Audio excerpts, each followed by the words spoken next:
All right, so just like we can measure distance in inches or centimeters or meters or feet or miles or furlongs or light years, we also have different units for measuring angles, okay? Um, Now, you're very familiar with measuring angles in degrees, but it's interesting that measuring angles in degrees is actually a cultural artifact that goes all the way back to the dawn of civilization. So it goes all the way back to the ancient Sumerians, the ancient Babylonians, who had a base 60 system of counting. 60 is a very nice number because it's very divisible. It's divisible by a lot of, it's divisible by 1, 2, 3, 4, 5. 6. Anyway, so it's divisible. Anyway, that's why they had a base 60. We have a base 10 system of counting. They had a base 60 system of counting. And it's no coincidence that there are 360 degrees in a full circle, and there are roughly 360 degrees in a year. Okay. Now, of course, there's 365 days in a year. This was a long time ago. But the nice thing about 360 is that it's divisible by 60. And so, having a base 60 system of counting made 360 a nice number for the Sumerians and the Babylonians. But today we're going to learn a new system of measuring angles. We're going to learn about radians, okay? Measuring angles in radians. So why would we want another system of measuring angles? There's, isn't degrees fine? And it is fine, but radians were chosen so that there's a nice relationship between arc measure and arc length. Okay, so let's see, what is arc measure and arc length? Okay, there's kind of a definition here. Let's just draw a circle, and if we've got the center here. Now, a central angle is just, an angle that's measured from the center on a circle. Okay, so this angle right here would be considered a central angle. Okay, and we can measure that angle in degrees. And the arc measure then is the same thing as the measure of the central angle. So we can call this arc measure. So say this is, say it's 45 degrees, then the arc measure would also be 45 degrees. Okay, so it's equal to the measure of the central angle that intercepts that arc. Okay, now the arc length is actually the distance. It's the distance from that is intercepted by that arc. Okay, now of course that's going to depend on the radius of the circle, right? The bigger the circle, the longer it is. The arc measure doesn't change. Arc measure in degrees would not change, but the arc length would depend on the radius of the circle. Okay, so let's first of all just take a look at what happens when we'll look at the relationship between arc length and arc measure in degrees. Okay, so here, this first example, part A is just asking, what is the arc length corresponding to each of the following arc measures on a unit circle? Okay, so unit circle, circle of radius 1.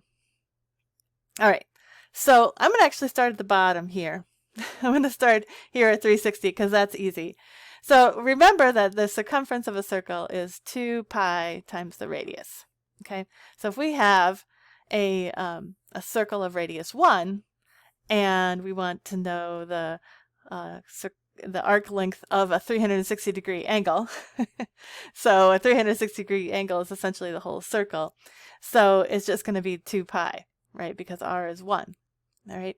The fraction of the circle is 360 out of 360. So we've got an angle that is basically the whole circle.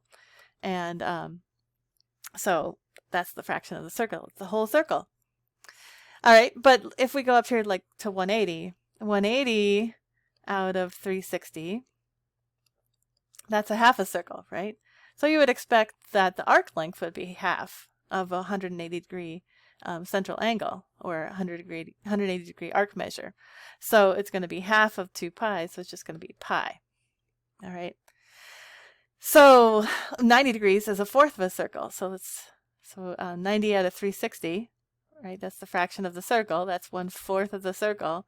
So 1/4 of 2 pi, right, which is the full circle, is just going to be pi over 2. Okay. Let's come back here to 270. So 270 out of 360, right? That's 3/4 of the circle, if we reduce that. And 3/4, whoops, I wrote 3/5. That's interesting. 3/4. So 3/4 of 2 pi. When we reduce it, becomes 3 pi over 2. Okay. And of course, 0 degrees is, you know, the fraction of the circle is 0, right? 0 out of 360 degrees. It's 0, so the arc length is 0. Okay, so there's a relationship. We have the arc measure here. This is the arc measure in degrees and the arc length. So let's take a look at part B. Part B is asking if the arc is measured in degrees, find a function that relates arc length and arc measure. Okay, so I'm going to use the letter S, okay, to represent the arc length. And so what is the arc length of an arc of theta degrees? Theta, just the general theta. So we have the fraction of the circle is just theta out of 360, right? So just for a general angle theta. And then we just multiply it times 2 pi, which is the circumference of a unit circle. Okay, so you can see that, you know, we have a common factor here of 2, so this becomes 180. So I can rewrite this actually as pi over 180 times theta. Okay, so there's a nice kind of proportional relationship between arc. This is arc length over here, and this is, of course, the arc measure. Okay, so a nice proportional relationship. There's just this constant, right? This pi over 180. Just take the arc measure, multiply by pi over 180, and you get the arc length. All right. So how about, let's see, part C is basically the same thing, except now we want a relationship between the arc measure and the arc length for not a unit circle, but a circle of radius r. Okay. So, but that's not too bad. The fraction of the circle is still theta out of 360. Oops, 360. But now the circumference is 2 pi r, right? Instead of 2 pi. 2 pi was, you know, for a radius of 1, but if we have a radius of r, it's 2 pi r. But it's still a pretty nice relationship, right?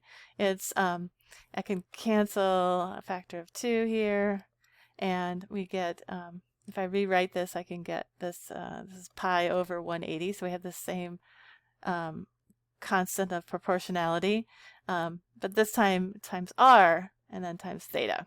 Okay, so there's a relationship between arc length and arc measure for a circle of radius r.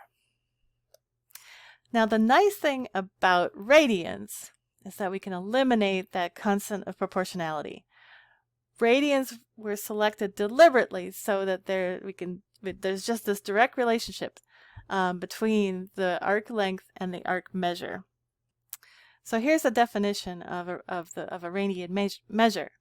The radian measure of a central angle is defined as the ratio of the arc length, S, divided by the radius of the circle. Okay, and 1 radian then is the central angle that subtends an arc of 1 radius, whatever the radius is. Okay, so so let's take a look at what happens. This is just another similar question. If the arc is measured in radians now instead of degrees, right? Those last 2 examples were given an angle in degrees, but now we're looking at an arc measured in radians. We want to find a function for the arc length on a circle of radius r. Well, we have this relationship here, right? We have this is how radians are defined. And so if we multiply both sides by r, we get essentially that the arc length is just r times the theta. Right? Just r times theta. We don't have to worry about that constant anymore. pi over 180, right?